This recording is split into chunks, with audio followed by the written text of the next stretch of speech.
Tommy Sullivan had been many things in his 52 years of life. A decorated Army veteran, a loving husband, a devoted father, and one of the most respected cattle ranchers in all of Montana.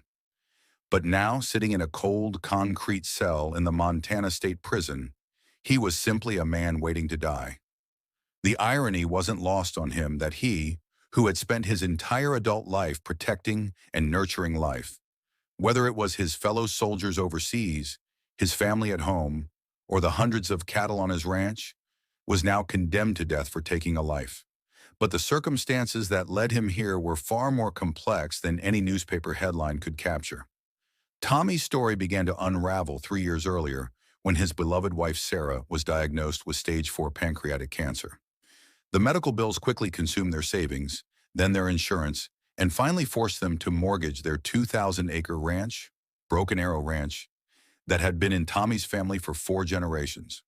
"We'll get through this," Tommy had promised Sarah as she lay in her hospital bed, her once vibrant red hair now gone from chemotherapy. "The ranch has survived droughts, diseases, and depressions. We'll survive this too." But Sarah didn't survive. She passed away on a cold February morning, leaving Tommy not only heartbroken, but drowning in medical debt. The bank, showing no mercy for his grief, began foreclosure proceedings immediately.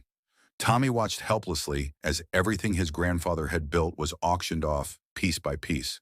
The final blow came when they seized his prize bull, Ranger, a magnificent black Angus that Tommy had raised from a calf. Ranger wasn't just livestock to Tommy, he was family. The bull had been born the same day as Tommy's son Michael, and the two had grown up together on the ranch. When Michael left for college and then moved to the city for work, Ranger became Tommy's closest companion. "You can't take him," Tommy had pleaded with the bank representatives. "I'll work something out. Give me more time." But business was business, and Ranger was sold to a large corporate farming operation known for their harsh treatment of animals. The new owners planned to use Ranger solely for breeding until his value declined, then send him to slaughter. Tommy's descent into depression and alcoholism was swift. He lost his small apartment, then his job at a neighboring ranch. Eventually, he found himself living in his old pickup truck, driven by desperation and the constant thought of Ranger suffering in some factory farm. The night that changed everything was a cold November evening. Tommy had been drinking heavily and decided to drive to the corporate farm to see Ranger one last time. What he found there shattered what remained of his sanity. Ranger was confined in a cramped pen, barely large enough for the massive bull to turn around. The once proud animal was covered in sores and had lost significant weight. His eyes, which Tommy remembered as bright and intelligent, now held only sadness and resignation. "What have they done to you, boy?" Tommy whispered through the fence, his heart breaking at the sight of his old friend. That's when Jake Morrison, the farm's night supervisor, appeared. Morrison was a cruel man who took pleasure in others' suffering, whether human or animal. He had heard about Tommy's connection to the bull and seemed to relish the opportunity to torment him. "Well, well, if it isn't the washed-up rancher," Morrison sneered. "Come to see your precious bull. He's not so pretty now, is he? Don't worry, we'll put him out of his misery soon enough. He's outlived his usefulness." Something snapped in Tommy that night. The grief over Sarah's death, the loss of his family legacy, the sight of Ranger's suffering, and Morrison's cruel taunts created a perfect storm of rage and desperation. When Morrison pushed him and threatened to call the police, Tommy pushed back. Morrison fell, hitting his head on a concrete water trough. He died instantly. Tommy didn't run. He didn't try to cover up what happened. He called 911 himself and waited by Morrison's body, cradling his hands and whispering prayers he hadn't said since Sarah's funeral. When the police arrived, they found a broken man who offered no resistance and no excuses. The trial was swift. Tommy's lawyer argued for manslaughter, citing the extreme emotional distress and Morrison's provocation.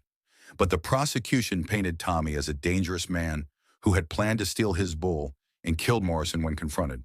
The fact that Morrison had been armed with a cattle prod, which he had been using on the animals, wasn't enough to convince the jury that Tommy had acted in self-defense.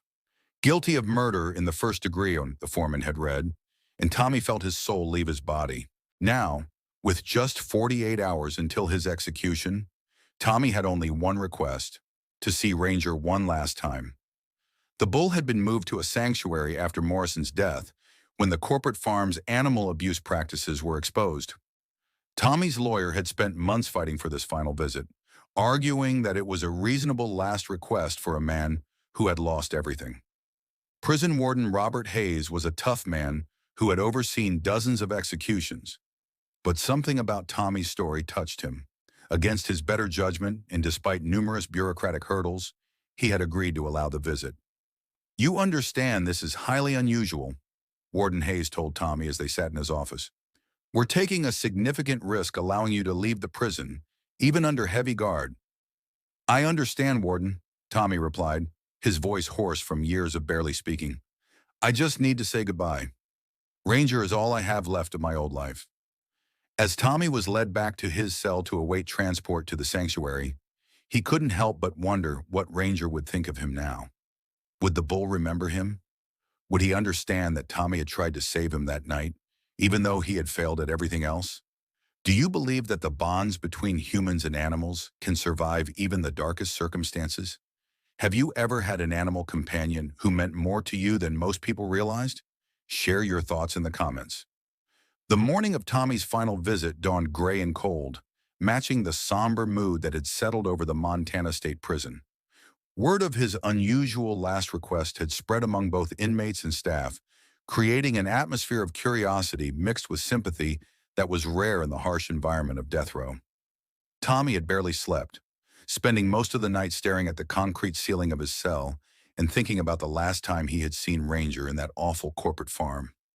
The image of his beloved bull's suffering had haunted him every day for 3 years, and now he would finally have the chance to see if Ranger had recovered from that ordeal. "Time to go, Sullivan," called Officer Martinez, a young guard who had always treated Tommy with respect despite his crimes.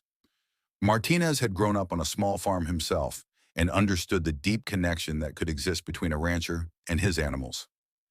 Tommy was fitted with shackles and handcuffs, standard procedure for any inmate leaving the prison, but Warden Hayes had insisted on using the minimum security measures possible. The journey to Peaceful Meadows Animal Sanctuary would take 2 hours, and Tommy would be accompanied by 3 guards in an unmarked van. As they drove through the Montana countryside, Tommy pressed his face to the window, drinking in the sight of open pastures and rolling hills that he hadn't seen in 3 years. The landscape looked exactly as he remembered, vast, beautiful, and free. He wondered what his grandfather would think of him now, if the old man was watching from wherever good ranchers go when they die. Dr. Elena Rodriguez, the veterinarian who ran Peaceful Meadows, had been preparing for this visit for weeks. She had studied Ranger's file extensively and had spent extra time with the bull, trying to assess his emotional state and ensure he was ready for this reunion. Ranger had arrived at the sanctuary in terrible condition 3 years earlier, both physically and emotionally traumatized from his time at the corporate farm. Dr. Rodriguez had seen many abused animals over the years, but something about Ranger's case had particularly affected her. The bull seemed to carry a deep sadness that went beyond physical pain. "He's been looking toward the road all morning," Dr. Rodriguez told her assistant, Maria Santos, as they watched Ranger from the fence of his spacious paddock. "It's almost like he knows something is happening." Ranger had indeed been behaving strangely all morning. The massive bull, who typically spent his time grazing peacefully or resting under his favorite oak tree, had positioned himself near the gate and hadn't moved for hours. His dark eyes were fixed on the gravel road that led to the sanctuary entrance. When the prison van finally arrived, Dr. Rodriguez felt her heart rate increase. She had agreed to this visit because she believed in the healing power of animal-human connections, but she was also acutely aware of the risks involved. Ranger, despite his gentle nature at the sanctuary, was still a 2,000-pound bull with the potential to be dangerous if agitated. Tommy saw Ranger before the van had even come to a complete stop. The bull was standing about 50 yards away, and even from that distance, Tommy could see that his old friend looked healthier than he had in years. Ranger's black coat gleamed in the morning sun, and he had regained the weight he had lost during his abuse. "Is that him?" asked Officer Martinez, following Tommy's gaze. "That's him," Tommy whispered, his voice thick with emotion. "That's my boy." As the guards helped Tommy out of the van, maintaining their security protocols while trying to be as unobtrusive as possible, Ranger's head lifted higher. The bull's ears perked forward, and he took several steps toward the fence. Dr. Rodriguez approached the group, her expression serious but kind. Mr. Sullivan, I want you to know that Ranger has made remarkable progress since arriving here. He's healthy, well cared for, and seems content. But I need you to understand that this visit must be conducted safely for everyone involved. Tommy nodded, unable to take his eyes off Ranger.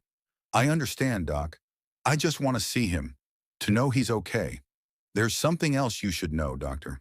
Rodriguez continued. Ranger has never forgotten you. We've had dozens of visitors over the years, but his reaction to your presence today, I've never seen anything like it. Indeed, Ranger's behavior was extraordinary. The bull was now at the fence, his massive head turned toward Tommy, and he was making low, rumbling sounds deep in his chest. It was a sound doctor. Rodriguez had heard mother cows make when calling to their calves, a sound of recognition and affection. As Tommy approached the fence, still flanked by guards but allowed to walk normally within the confines of the secured area, Ranger began to pace along the fence line, keeping pace with Tommy's movements. The bull's eyes never left his old friend's face.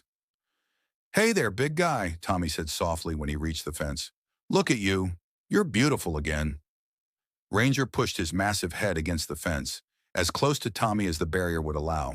The bull's eyes, which Tommy remembered as being dull and lifeless during their last encounter, were now bright and alert.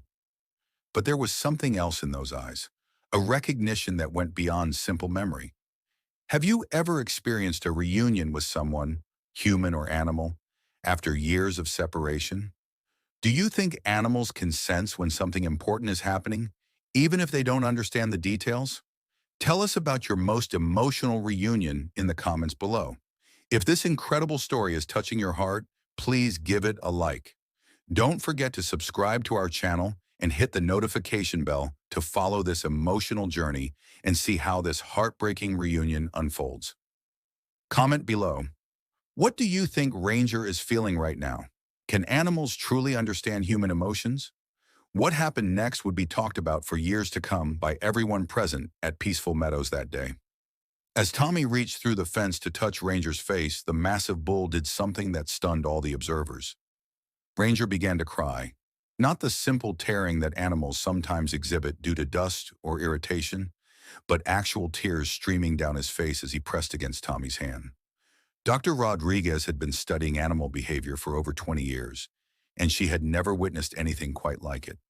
My God, whispered Officer Martinez, his own eyes beginning to water as he watched the reunion. Tommy felt his knees buckle as Ranger's familiar warmth pressed against his palm. The bull's skin felt exactly as he remembered, soft despite its thickness, warm with life and vitality. But it was Ranger's response that completely undid him. The bull began making a series of sounds that Tommy recognized immediately. They were the same vocalizations Ranger had made as a calf when he was content or seeking comfort. Dr. Rodriguez later described them as almost conversational, as if Ranger was trying to tell Tommy everything that had happened since they had been separated. I know, boy, Tommy whispered, his voice breaking.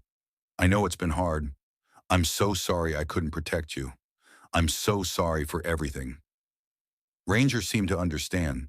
The bull's massive head moved up and down against Tommy's hand in what could only be described as nodding. Then in a gesture that brought tears to the eyes of every person present, Ranger lifted his head and gently licked Tommy's face through the fence. Dr. Rodriguez approached slowly, not wanting to interrupt the moment, but needing to document what she was witnessing. Mr. Sullivan, she said quietly, I need you to know that in 3 years here, Ranger has never shown this level of emotional response to any human being. Even our staff members who work with him daily have never seen him react like this. Tommy couldn't speak. He was overwhelmed by the complexity of emotions flooding through him. Joy at seeing Ranger healthy and well cared for, gratitude to Dr. Rodriguez and her team, and devastating sorrow that this would be their final goodbye. Is there any way I can go inside with him?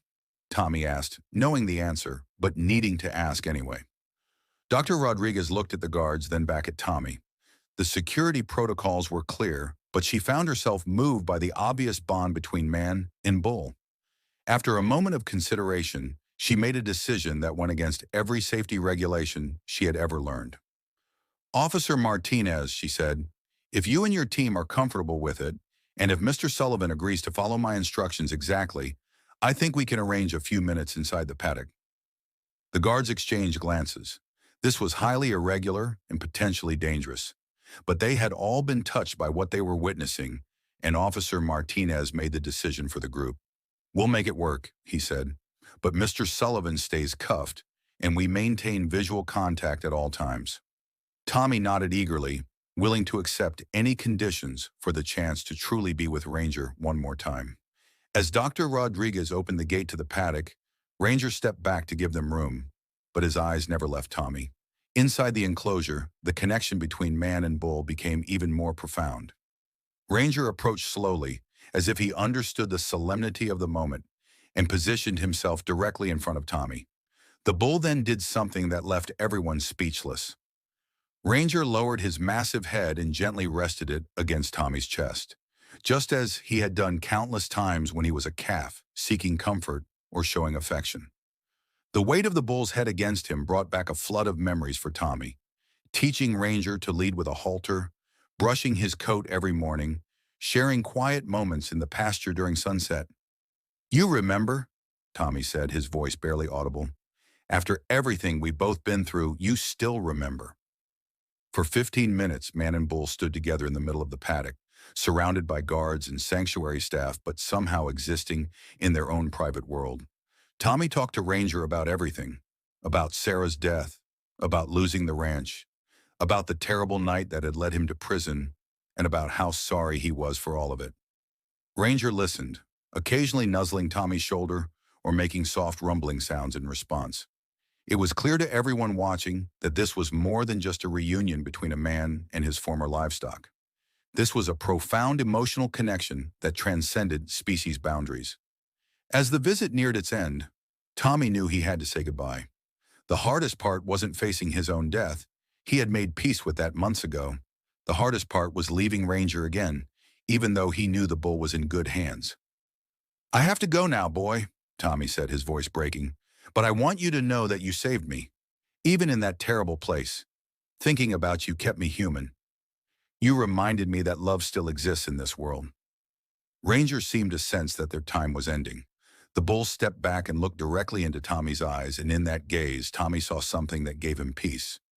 Ranger's eyes no longer held the sadness and confusion that had haunted them both for so long. Instead, there was understanding, forgiveness, and love. As Tommy was led back toward the van, Ranger followed along the fence line, just as he had when Tommy arrived. But this time the bull wasn't agitated or distressed. He walked calmly, as if he understood that this goodbye was different from their traumatic separation 3 years earlier. Do you believe animals can forgive us for our mistakes the way Ranger seemed to forgive Tommy? Have you ever experienced an animal's unconditional love during your darkest moments? Share your story in the comments. The ride back to Montana State Prison was conducted in almost complete silence. Tommy sat in the back of the van, staring out the window but seeing nothing of the passing landscape. His mind was entirely focused on the precious 15 minutes he had just spent with Ranger, replaying every moment, every sound, every gentle touch. Officer Martinez glanced at Tommy through the rearview mirror and saw something he hadn't expected. Instead of the broken, defeated man he had escorted to the sanctuary that morning, Tommy appeared somehow peaceful. There was still sadness in his eyes, but the desperate, haunted look that had characterized him for years seemed to have lifted. How are you doing back there, Sullivan? Martinez asked quietly. Better than I've been in a long time, Tommy replied. And for the first time in 3 years, he meant it. Dr. Rodriguez had given Tommy a gift before he left. A photo of Ranger taken just that morning, showing the bull standing majestically in his paddock with the Montana mountains in the background. Tommy held the photo carefully, as if it were made of precious crystal. Back at the sanctuary, Dr. Rodriguez was having her own moment of reflection. She had witnessed many emotional scenes over the years, but the reunion between Tommy and Ranger had affected her more deeply than she cared to admit. She found herself questioning the justice system that would execute a man who clearly had such capacity for love and gentleness. That evening, she made a decision that would surprise everyone, including herself. She called Tommy's lawyer, David Brennan, who had been fighting for clemency appeals right up until the end. "Mr. Brennan, this is Dr. Elena Rodriguez from Peaceful Meadows. I was wondering if there's anything I can do to help with Mr. Sullivan's case. After what I witnessed today, I feel compelled to speak on his behalf." Brennan was touched but realistic about their options. "Dr. Rodriguez, I appreciate your call more than you know, but we've exhausted all legal avenues. The governor has refused to grant clemency, and the execution is scheduled for tomorrow at 6 p.m. "Then I want to at least write a letter," Dr. Rodriguez insisted. "For the record, people need to know what kind of man Thomas Sullivan really is." Meanwhile, word of Tommy's visit to Ranger had somehow leaked to the media. By evening, news vans were stationed outside the prison, and reporters were calling it the most heartbreaking last request in death row history. Social media was buzzing with videos of the reunion that someone had taken from a distance, and public opinion was beginning to shift. Inside the prison, Tommy was experiencing something he hadn't felt in years: genuine peace. For the first time since Sarah's death, he felt like he could face whatever came next. Ranger's forgiveness had lifted a weight from his soul that he hadn't even realized he was carrying. Warden Hayes visited Tommy in his cell that evening, something he rarely did with condemned inmates on their final night.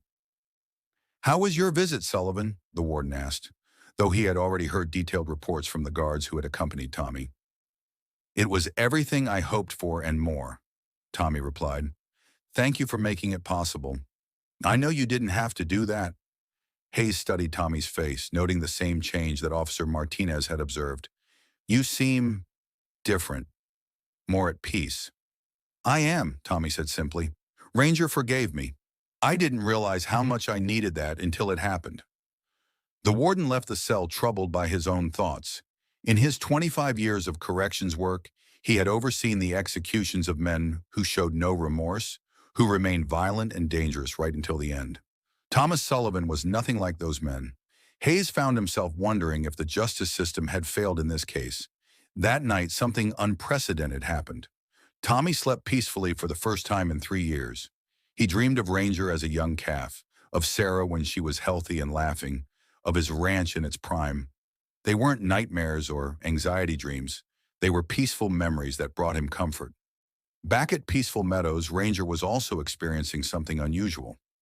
Dr. Rodriguez's night staff reported that the bull, who typically grazed or rested during evening hours, spent most of the night standing at the fence facing the direction where Tommy's van had disappeared.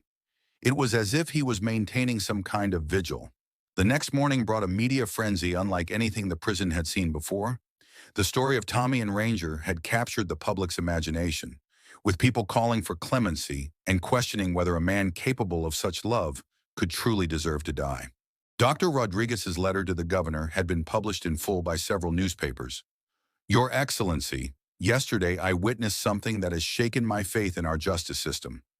Thomas Sullivan is scheduled to die today, but the man I met is not a cold-blooded killer. He is a broken human being who made a terrible mistake in a moment of unbearable grief and desperation. The love and gentleness he showed toward his bull, an animal that had every reason to fear and reject human contact after years of abuse, revealed a soul capable of profound compassion. If we execute this man, we are not delivering justice. We are destroying someone who could still contribute to the healing of this world." Tommy spent his final morning writing letters to Dr. Rodriguez thanking her for caring for Ranger, to his son Michael asking for forgiveness for the shame he had brought to the family name, and to Ranger himself, a letter he asked to be read to the bull after his death. Do you think the justice system should consider a person's capacity for love and redemption when determining punishment? Can someone who shows such profound gentleness toward animals truly be irredeemable? Share your thoughts on justice versus mercy in the comments. At 3:47 p.m., just 2 hours and 13 minutes before Tommy's scheduled execution, Warden Hayes received a phone call that would change everything.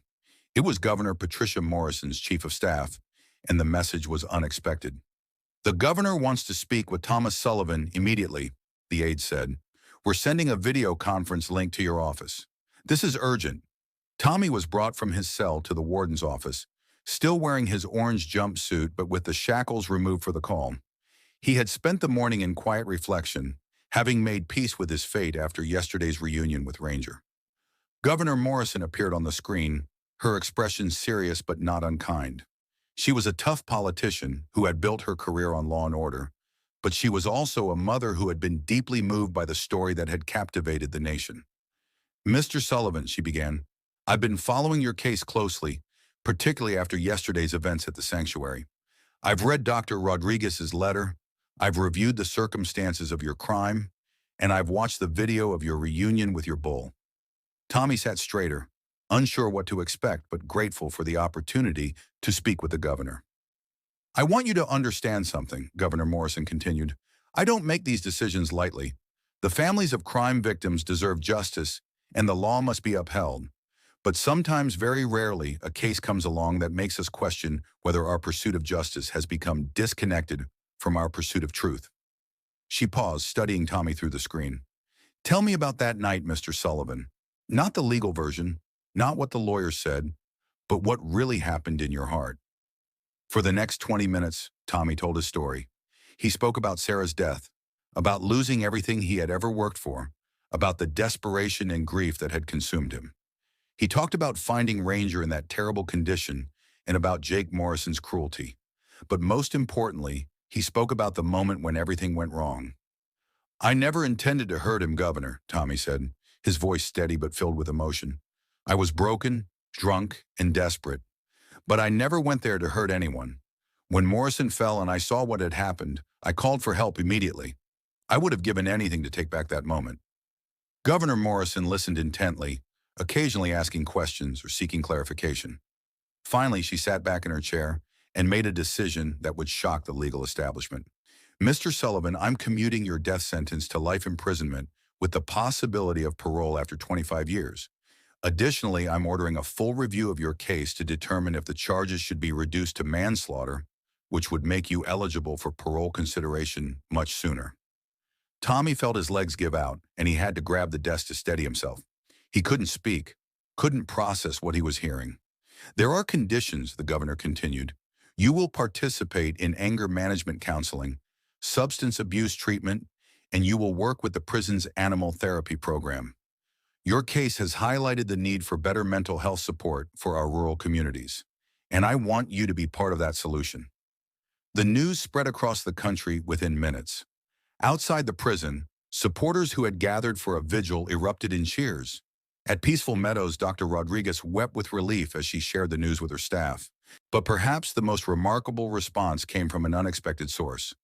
Jake Morrison's sister, Linda Morrison Chen, released a statement that evening. "My brother Jake was not a good man. He was cruel to animals and to people.